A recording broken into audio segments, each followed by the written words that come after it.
पर 25/1/2023 का paper CDP 1 से शुरू करेंगे और एक एक चीज़ लगे कि हमको ये नोट करना है तो उसको नोट कर लेना फटाफट, ठीक है। और बताए भी जाएंगे कि उसको कैसे नोट करना है। तो आपका प्रथम प्रश्न है और इसके बारे में हम आपको बार बार बताए हैं कि भाई डैश स्थूल गत्यात्मक कौशल का उदाहरण है। स्थूल मतलब शरीर का बाहरी भाग, हाँ नहीं, शरीर का बड़ा भाग काम करे, जैसे कि पैर काम करे, हाथ काम करे, जो बड़ा भाग काम करता है उसको क्या कहते हैं? स्थूल कौशल। तो कौन होगा? भागना। भागेंगे कौन चीज से? तो पैर से, ठीक है। और रहा बात पकड़ना, तो पकड़ेंगे तो उंगली से पकड़ाएगा। निचोड़ेंगे कोई चीज को तो उंगली से निचोड़ेंगे, और आड़ी तिरछी रेखाएं खींचेंगे तो उंगली से करेंगे। तो तीनों ऑप्शन कौन सा कौशल है? सूक्ष्म कौशल। माने जो उंगली से काम हो वो कैसा कौशल? सूक्ष्म। आज जो बड़ा भाग काम करे वो स्थूल कौशल। तो आपका उत्तर ए हो गया। चलिए अगला प्रश्न कि अधिकतर बच्चे पेन पकड़ना सीखने से पहले ग्लास पकड़ना सीख लेते हैं, तो विकास का कौन सा सिद्धांत इस विशेष दिशा का वर्णन करता है? देखिए हम आपको एक प्रश्न को लिखवाए थे कि यह करने से पहले ये करता है। ये प्रश्न कभी भी बोल दे, कुछ भी बोल दे। जैसे कहेगा कि मोटरसाइकिल हाँकने से पहले आप पहले क्या हाँके थे? साइकिल हाँके थे। तो यह करने से पहले यह करना अगर प्रश्न में आ गया, क्या होता है? अधोगामी। क्या कहलाता है?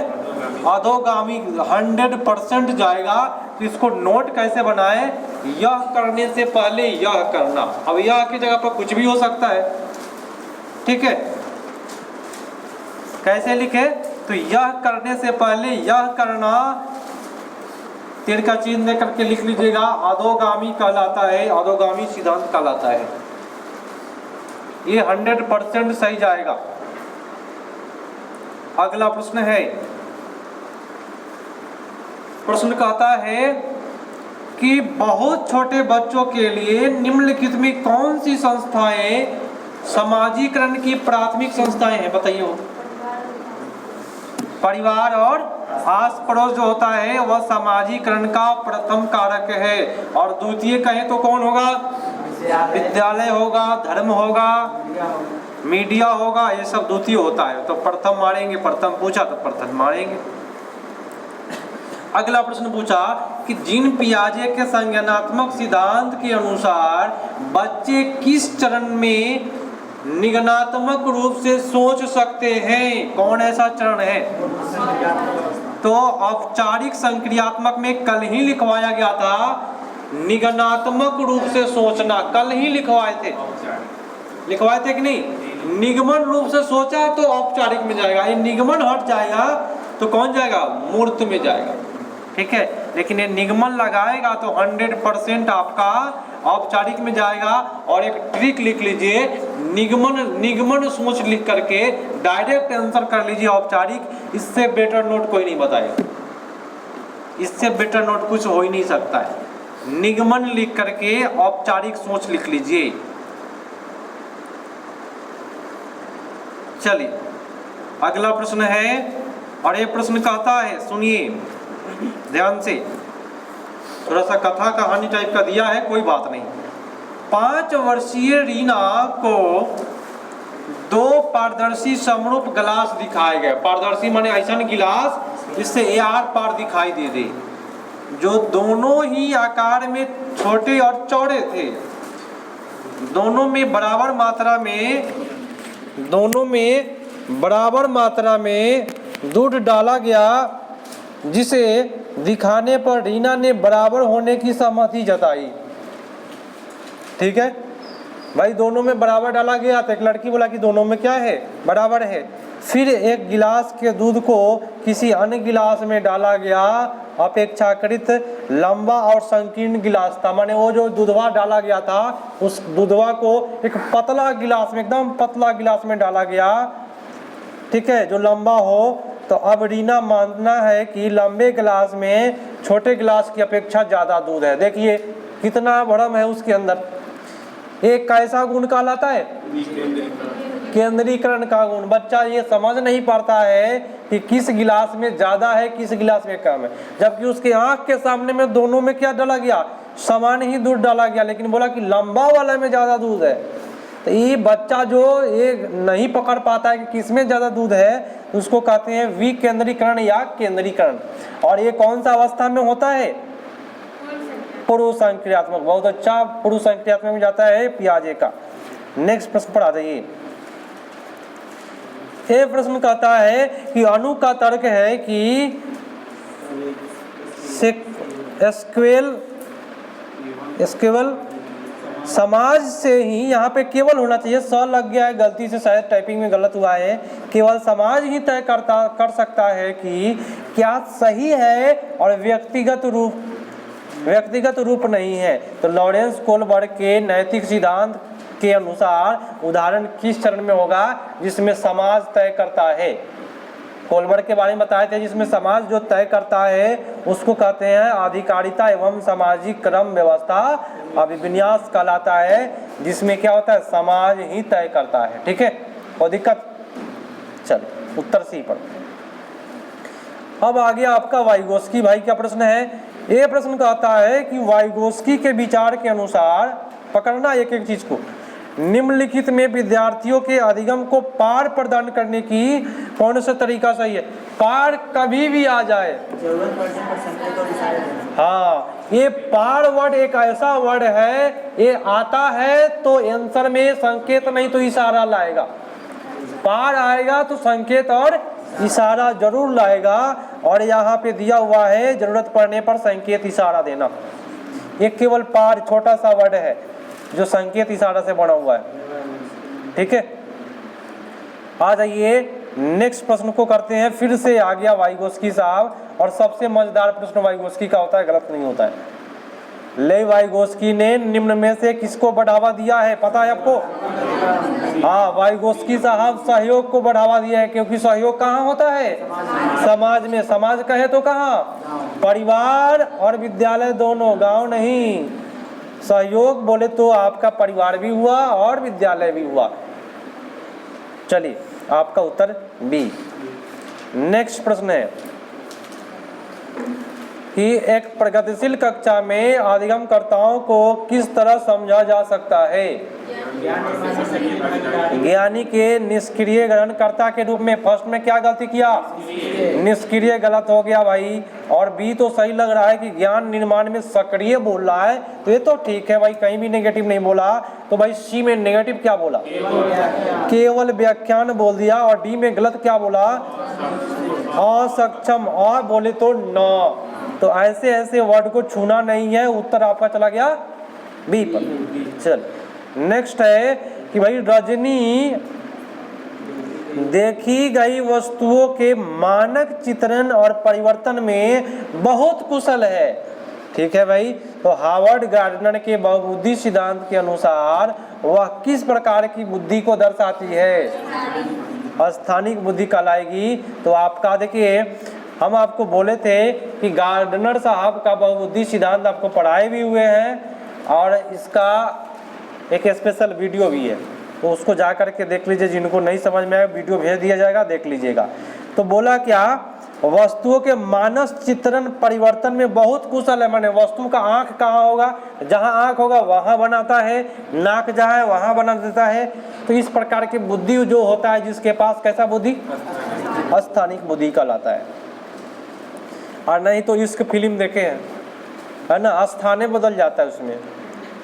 ठीक है, चलिए तो अगला प्रश्न पर आते हैं कि अपने विचारों का मौखिकरण जेम्स को दिए सवालों का जवाब ढूंढने में अक्सर मदद करता है। ठीक है भाई, मदद करता है। तो यह कथन क्या सुझाता है, हाँ, फर्स्ट में गलत क्या किया, नहीं लगा दिया, जिसके वजह से हम इसको नहीं छुए। और बी में बोलता है क्या गलत है, जैविक परिपक्वता भाषा विकास के लिए जिम्मेदार है। तो ये बात सबसे घटिया बात बोला, जिम्मेदार, कि ये परिपक्व आप हो गए तो इसका मतलब ये नहीं है कि आपको बोलने का सही ढंग आ गया, है ना। आपका एज अधिक है, इसका मतलब ये नहीं है कि आपको बोलने आता है सही सही। तो परिपक्वता का संबंध जिम्मेवार से नहीं है। चलिए सी में बोलता है कि भाषा संज्ञान को सुसाध करती है। संज्ञान माने जानकारी, संज्ञान मतलब जानकारी, तो भाषा जानकारी को सुसाध माने सुधारने का काम करती है। और डी कहता है कि भाषाई अभिव्यक्ति के हस्तक्षेप से संज्ञान में देरी आ जाती है। तो कौन सा उत्तर होगा सबसे बेटर? सी हो जाएगा। देरी आ जाना ये आपका डी में आपका क्या था? नेगेटिव था। चलिए जेंडर के बारे में हम आपको लिखवाए थे। जेंडर और एक पूछता है लिंग। लिंग जो होता है वो जैविक होता है और जेंडर जो होता है वो सामाजिक होता है। वर्ड सेम है लेकिन आंसर अलग अलग आता है। तो जेंडर में बताना एक ऐसी अस्मिता जो सामाजिक संरचनाओं द्वारा आकृति पाती है। अभी अभी बोले हैं जेंडर कहीं भी बोलेगा तो समाज आएगा और लिंग कहीं भी बोलेगा तो जैविक आएगा। तो हम क्यों नहीं भाई मार दे ये नंबर? क्या कोई दिक्कत है किसी को? नहीं। चलिए भैया आपका अगला प्रश्न आ गया। ये प्रश्न कहता है कि विभिन्न सामाजिक आर्थिक पृष्ठभूमि के बच्चों से युक्त कक्षा में विविध पाठ्यक्रम होने से सभी छात्रों को सीखने का अनुभव समृद्ध होते हैं। तो यह कथन क्या है? सही है क्योंकि बच्चे अपने साथियों से कई बात सही है। सही है क्योंकि बच्चा जो अपने साथी से कौशल सीखता है। हम लोग जो है एक प्रकार से साथी ही है, एक प्रकार से साथी से ही सब क्या होता है? सीखा जाता है कौशल। तो आपका उत्तर ए पड़ जाएगा सबसे बेटर। चलिए बाकी सारे ऑप्शन आपका सही नहीं है। और बी क्यों नहीं मारा भाई? बी में भी तो सही बोला था।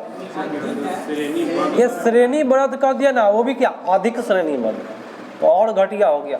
श्रेणी कभी सही नहीं जाता है। और बाकी तो भाई गलत गलत लिखा हुआ है तो सही जाएगा नहीं। ठीक है। चलिए अगला प्रश्न आ गया। अधिगम के लिए मूल्यांकन किस प्रकार का होना चाहिए सर? संदर्भ वाला। ये संदर्भ इतना हिट वर्ड है, इतना सुपर हिट है कि मत पूछिए। तो भाई अधिगम के लिए मूल्यांकन ये क्या होगा? संदर्भ के अनुसार होना चाहिए, माने जिस संदर्भ की पढ़ाई हो रही है उसी संदर्भ का मूल्यांकन होना चाहिए। ठीक है। और बी में गलत बात क्या बोला? मानकीकृत घटिया है। सी में मानदंड गलत है और डी में अध्यापक गलत होता है क्योंकि बाल केंद्रित मानना है हमको। यहाँ दे रहा अध्यापक की बात, इसलिए आपका गलत हुआ। चलिए अगला प्रश्न आ गया। कहता है कि एक अध्यापिका द्वारा अपनाई गई कौन सी युक्ति विद्यार्थियों में सृजनात्मक सोच को बढ़ावा देगी? तो आपका उत्तर लिखा हुआ है हाँ। ये नवाचारी जो वर्ड है इतना मजेदार वर्ड है, इसके बारे में हम एक दिन चर्चा करेंगे। ठीक है। इस पर ट्रेनिंग भी करना पड़ता है। डाइट में जा करके हमको ट्रेनिंग सेंटर पड़ा था मुजफ्फरपुर, 5 दिन का आवासीय ट्रेनिंग था। उसमें केवल नवाचारी के बारे में ट्रेनिंग चला था, उसके बारे में बताया जाएगा आप लोगों को। फर्स्ट में गलती क्या किया इसमें? कंठस्थ। बी में क्या गलत है? आभिसारी। ये वर्ड गलत है। अपसारी ठीक होता, आभिसारी गलत होता है। और सी में क्या गलत है? पुरस्कृत। बस ऐसे ऐसे कर लेना है, चारों ऑप्शन को टच करना है, ऐसे नहीं भागते जाना है। चलिए नवाचारी। अब आज ये अगला प्रश्न है।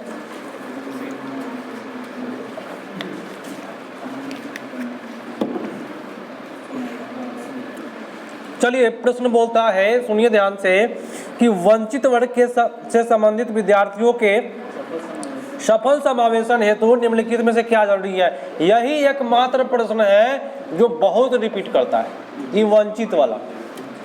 देखिए वंचित वर्ग के जो भी विद्यार्थी है उसको क्या करेंगे? उचित समायोजन, माने उचित कहीं ऐसा जगह जहाँ पे वो पढ़ पाए। और नहीं तो पता चलेगा वंचित है और उसको इस क्लास में लेके बैठा दिया जाए जहाँ सभी तेज है तो वो पहले ही भाग जाएगा, लाजे भाग जाएगा कि ये हमारे से ना हो रहा है, हमसे नहीं हो रहा है, पहले ही भाग जाएगा। तो वंचित वाले के लिए क्या चाहिए? उचित समायोजन की आवश्यकता है, तभी वो पढ़ाई कर पाएगा। नेक्स्ट प्रश्न है।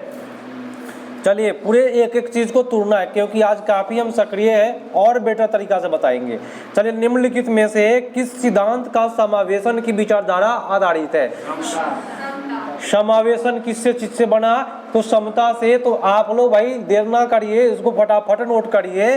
कभी भी समावेशन की जो विचारधारा पूछेगा, समावेशन की विचारधारा लिख करके आप छोटा सा लिख लीजिए, बहुत प्रभावी नोट बन जाएगा। समता बहुत हिट बन जाएगा नोट आपका। समावेशन की बात करें तो समता जाएगा सही। तो ऐसे ऐसे वर्ड जो आपको एग्जाम में सुपर हिट बना देगा सीटेट के लिए। चलिए शेयर करें। नेक्स्ट प्रश्न आ गया, और ये प्रश्न कहता है कि अवधान न्यूनता अति क्रियाशीलता विकार। ये भी ऐसा प्रश्न है जो बार बार पूछा है। अवधान न्यूनता वाले ने कहते हैं कि कोई लड़का है, पढ़े पढ़े रहेगा, किसी को भोंक देगा, किसी को चींटी काट लेगा, उसी को कहते हैं अवधान न्यूनता। माने उसका दिमाग एक जगह नहीं टिकता है, उसी को कहते हैं अवधान न्यूनता। अति क्रियाशीलता विकार से जूझते विद्यार्थियों में निम्नलिखित में कौन सा अभिलक्षण अक्सर पाया जाता है? बताइए। आतुर हो जाता है। कहाँ है आतुर? डी में आकुल होना। हाँ, आकुल हो जाता है वो, और किसी को भोंक देगा, किसी को चूटी काट लेगा, है ना, किसी के शरीर पर चढ़ जाएगा, ऐसा ऐसा भाई वहाँ पे देखने के लिए मिलता है समस्या। तो ये अवधान न्यूनता वाली की बात होता है। चलिए, माने ऐसा विद्यार्थी, माइंड में याद रखिए, अवधान न्यूनता की बात कभी करेगा ऐसा विद्यार्थी जो क्या हो, काफी उदंड हो, बस हो गया, किसी को मार दिया, पीट दिया, उस प्रकार का विद्यार्थी। अगला प्रश्न, सृजनात्मक विद्यार्थी के बारे में निम्नलिखित में क्या सही है? भैया ये सृजनात्मक बोले तो अपसारी, जो सोचने वाला, निर्माण करने वाला बच्चा है। तो 4 ऑप्शन में बताइए आपका कौन सा सही जाएगा? कौन जाएगा? बी। देखिए सृजन जो होगा, निर्माण होगा, तो निर्माण जो करेगा वो नया चीज का करेगा, तो वे नवीन एवं मूल विचारधारा सुझाते हैं, यही ना होगा भाई। तो जो नया करेगा वही सृजनात्मक विद्यार्थी होगा। इससे बेटर कुछ नहीं हुआ। तो ए में गलत क्या किया बताइए? ये काफी समय जहर का पुड़िया है, गलत हो गया। सी में क्या गलत किया? सहपाठी के मुकाबले पिछड़े होते हैं, ये पिछड़ा बात गलत हो गया, ठीक है। और यहाँ पे डी में गलत क्या है? काफी मेहनत लगती है, तो ये बात गलत हो गया। सबसे बेटर आपका बी। चलिए नेक्स्ट आ जाइए, प्रश्नों को करिए। और ये स्वालीनता की बात करें, ये जितने प्रश्न अभी तक आए हैं लगातार प्रश्न ये रिपीट करने वाला प्रश्न है, ठीक है, और इसको ध्यान से जरूर करें। स्वालीनता कई प्रकार के क्षेत्रों में चुनौती पैदा करता है। स्वलीन है माने आप अपने में लीन है। हम यहाँ पे क्या है ना कहते हैं, भैंस आंगन बींग बजाई और भैंस रही पगुराई, माने हम यहाँ बोल रहे हैं, आप अपने में लगे हुए, तो उसी को कहते हैं क्या? स्वालीनता। स्वालीनता बहुत प्रकार के चुनौती पैदा करती है। फिर भी स्वालीनता से जूझते विद्यार्थियों में निम्नलिखित में कौन सा सामर्थ्य है जो अध्यापिका सदुपयोग कर सकता है? देखिए स्वालीनता तो सबसे खतरनाक चीज है, लेकिन एक बढ़िया चीज होता है जो हम लिखवाए हुए हैं, लिखवाए थे। क्या होगा? संप्रेषण तो होता ही नहीं है, उसमें चुनौती है। व्यापक तथ्यात्मक जानकारी का प्रतिधारण करना, माने जो चीज के वो बारे में जानेगा उसी में लगले रहेगा, तो उसके बारे में उसका बेटर जानकारी हो जाएगा। ये पानी का बोतल है, अगर इसके बारे में लगल है, आप उसको कितना चिल्ला रहे हैं लेकिन उसी में लगल है, शोध करने पर लग रहा है, तो जो चीज के बारे में वो जानेगा उसके बारे में डिटेल से जानेगा। तो वही बात लिखा है क्या? व्यापक तथ्यात्मक जानकारी का प्रतिधारण करना। तो स्वालीनता का आप एक नोट बनाए, बहुत अच्छा सा नोट, अलग आंसर आता है इसीलिए प्रत्येक में मैं आंसर लिखवा ही देता हूं। स्वालीनता का अच्छा गुण लिख करके तीर का चिन्ह लीजिए और लिख लीजिए व्यापक तथ्यात्मक जानकारी का प्रतिधारण। ये पूरा लिख लीजिए आप। उसमें व्यापक नहीं रहे तो एक ही वर्ड दिखाई देगा, तथ्यात्मक वर्ड जरूर रहेगा। स्वालीनता का सबसे बेटर गुण होता है तथ्यात्मक। फर्स्ट आंसर लिख ले।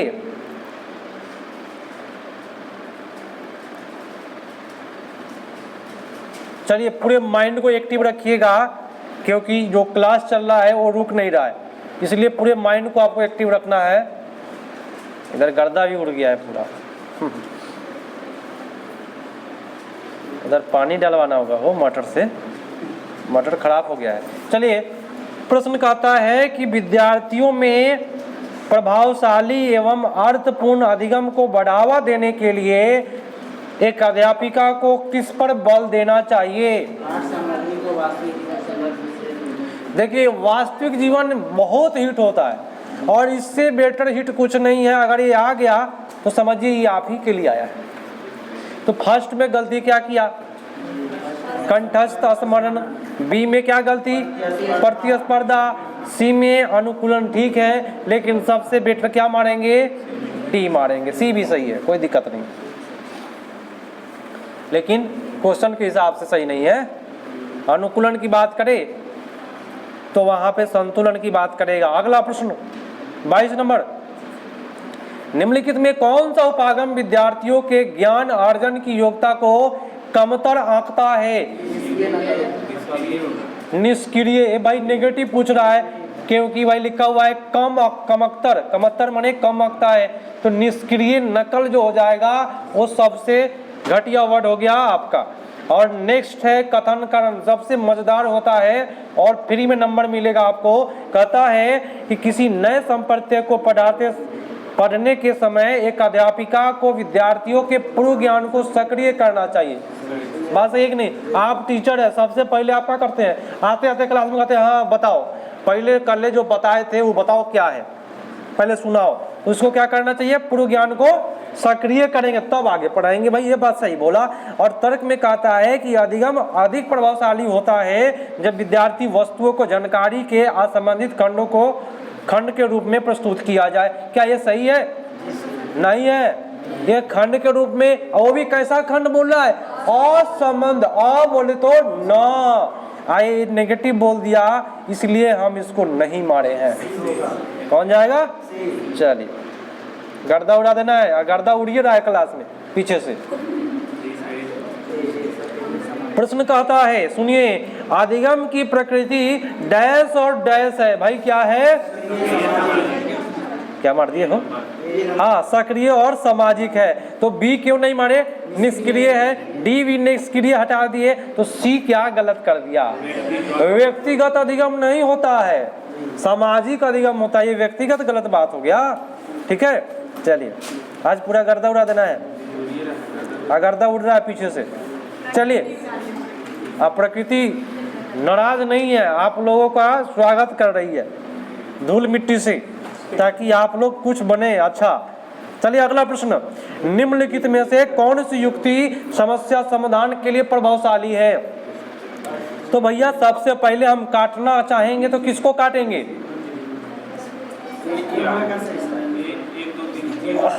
देखिए, फर्स्ट तो बोला स्मृति सहायक विधियां, माने स्मृति प्रभावशाली बोले तो क्या? स्मृति सहायक। तो स्मृति गलत होता है, लेकिन सहायक कर दिया, इसलिए आपका सही जा रहा है। अन्वेषण तो बहुत मजेदार वर्ड है, लेकिन ये स्थिरता जो वर्ड है वो जहर है। तो आपको तीन ही कुट करना है, तो मजबूरी में आपको कलन विधि को लेकर के चलना पड़ेगा, ज़्यादा दिक्कत हो जाएगा। सही होता है, पढ़ाई होती है कलन विधि से, तो तीन चीज को शामिल करेंगे तो कलन विधि सही है। अगर अकेला कलन विधि होता है तो गलत है। तो आपका उत्तर 1, 2 और 4 पर जाएगा। सही सही आ गया। कथन करण फिर से फ्री में नंबर देने वाला कथन करण। चलिए, एक अध्यापिका को विद्यार्थियों को अपने विचार साझा करने के लिए प्रेरित करना चाहिए, है कि नहीं भाई? टीचर का काम है प्रेरित करे, ताकि बच्चा आपका कुछ करे, चाहे वह विचार भ्रांतियां ही क्यों ना हो। बात सही है, ये तो सही बोला। ए नंबर आपका सही जा रहा है। और तर्क कहता है कि भ्रांतियां विद्यार्थी द्वारा गठित सहज सिद्धांत होती है। बात सही है। भ्रांतियां जो है अपना बच्चा जो है अपने मन में बैठा लेता है कि हम फेल कर जाएंगे, है ना? ये मन में अपना नहीं बैठाना है। तो सहज सिद्धांत होती है जो अधिगम प्रक्रिया में महत्वपूर्ण होती है। अगर कोई बैठा लिया है कि हमसे नहीं होने वाला है, तो टीचर वहाँ पे सुधार करेगा और अधिगम के लिए बेटर बन जाता है। तो दोनों भ्रांतियां के बारे में बोला, संधि मिलाव हो गया ना, तो संधि मिलाव हो गया तो व्याख्या कर दिया, आपका उत्तर ए। चलिए अगला प्रश्न कहता है कि संवेग संज्ञान के संदर्भ में निम्नलिखित में कौन सा कथन सही है? ए में बोला उच्च स्तरीय दुश्चिंता समस्या समाधान को बेहतर करता है। फर्स्ट में गलती क्या कर दिया? और भाई उच्च स्तरीय ये सही नहीं जाता है, ये जरूरी, हम तो 1 to 5 दे रहे हैं तो उच्च स्तरीय क्या मारेंगे? सबसे पहली बात संतुलित उत्साह भागीदारी और एकदम से बने। चलिए संतुलित उत्साह माने देखिए आदमी बहुत खुश हो जाता है कभी कभी, लेकिन भाई खुश भी कितना होना चाहिए? संतुलित रूप में। ज़्यादा खुशी हार्ट अटैक का भी कारण बनता है ना।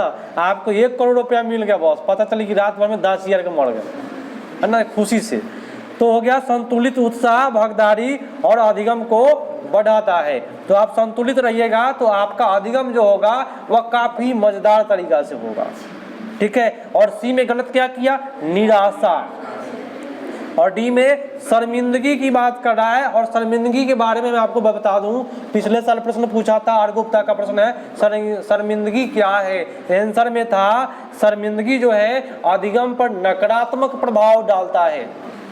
मतलब आप शर्मा जाइएगा तो हमसे पूछिएगा, हो पूछिएगा ना पूछिएगा, सर में लगाई था, लाजे लगाई था, मुँह छुपा लेता है। कोई कोई बच्चा होता है उससे आप पूछिएगा कि हाँ पूछो, अब बस मुँह नीचे कर लेगा, ऐठा ही रहेगा, तो उसको कहते समझिए कि शर्म आ रहा है उसको। हाँ स्कूल में मिलेगा, ये सब देखने को बहुत सारा मिलता है। चलिए अगला प्रश्न है कि विद्यार्थियों को किस प्रकार लक्ष्य निर्धारित करने के लिए प्रेरित करना चाहिए? आप टीचर हैं तो महारत हासिल करने के लिए प्रेरित करना चाहिए। हम भी आप लोगों को कहते हैं कि भाई आप लोग भी गर्दा उड़ाइए, और गर्दा उड़िए रहा है आज, ठीक है। तो महारत हासिल करने के लिए, और बहुत खुशखबरी की बात है कि जैसे ही आप लोग जुलाई वाला निकालिएगा बीपीएससी के लिए आप लोग दम तैयार हो जाइएगा, है ना। एकदम चीर फाड़ देना है, बीपीएससी को छोड़ना नहीं है, उसका भी क्लास यहाँ चलेगा। चलिए अगला प्रश्न है, सुनिए। प्रश्न कहता है कि डैश अधिगम को सकारात्मक रूप से प्रभावित करता है जबकि नकारात्मक रूप से प्रभावित होता है। क्या चीज?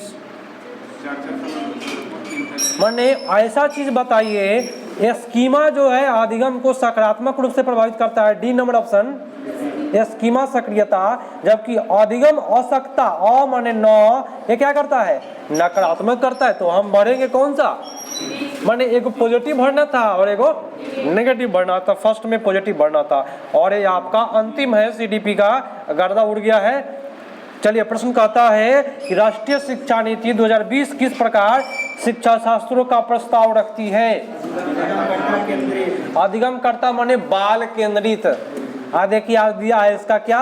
अधिगम कर्ता केंद्रित। बाल केंद्रित रहता फटाक से मार देते, उसी को कहते हैं अधिगम कर्ता। तो आपका परीक्षा गलत, अध्यापक गलत, बहिष्कार गलत, सबसे बेटर सी।